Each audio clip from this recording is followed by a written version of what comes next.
அஸ்ஸலாமு அலைக்கும். வானில் உள்ள இறைவன் திருமறை குர்ஆன் மூலமாக நம்மிடம் பேசிய முதல் வார்த்தை எதுவாக இருக்கும் என்று நீங்கள் நினைக்கிறீர்கள்?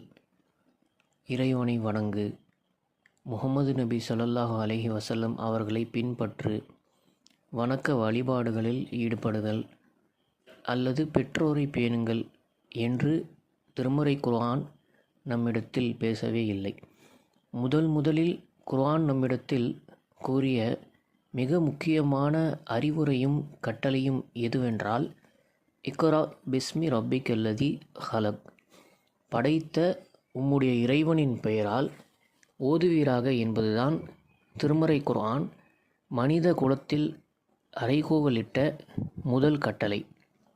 இறைவன் தன்னை வணங்குவதையோ அல்லது பெற்றோருக்கு துன்பம் தராமல் வாழ்வதையோ இன்ன பிற நல்ல விஷயங்களையோ இறைவன் நமக்கு முதலில் கட்டளையிடவில்லை.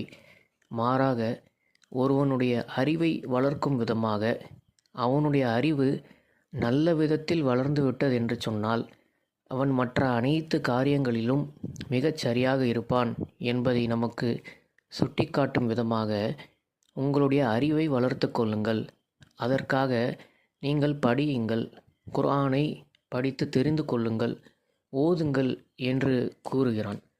அத்தகைய அறிவு என்பது வெறும் திருமறை குர்ஆனை படித்து ஓதுவது மட்டும் கிடையாது. மாறாக உலகில் இருக்கக்கூடிய எந்த ஒரு கல்வியை கற்றாலும் அதுவும் இந்த இறைவனுடைய வார்த்தையை, வசனத்தை நிறைவேற்றியதாகத்தான் அமையும். அப்படி அமையக்கூடிய கல்வி என்பது உங்களை எதை நோக்கி இழுத்துச் செல்ல வேண்டுமென்றால், குர்ஆனில் இறைவன் சொல்லுகிறான், இக்ரா, நீங்கள் படியுங்கள், பிஸ்மி ரப்பிக்கல்லதி ஹலக், படைத்த உம்முடைய இறைவனின் பெயரால் படியுங்கள் என்று கூறுகிறான். எனவே நாம் கற்கக்கூடிய எந்த ஒரு கல்வியிலும் அது இறைவனை நோக்கி, அவனுடைய படைப்புகளை நோக்கி, அவனை வணங்கும் விதமாக அந்த கல்வி அமைய வேண்டும் என்பதும் திருமறை குர்ஆன் நமக்கு நேரடியாக சொல்லக்கூடிய ஒரு கட்டளையாக இருக்கின்றது.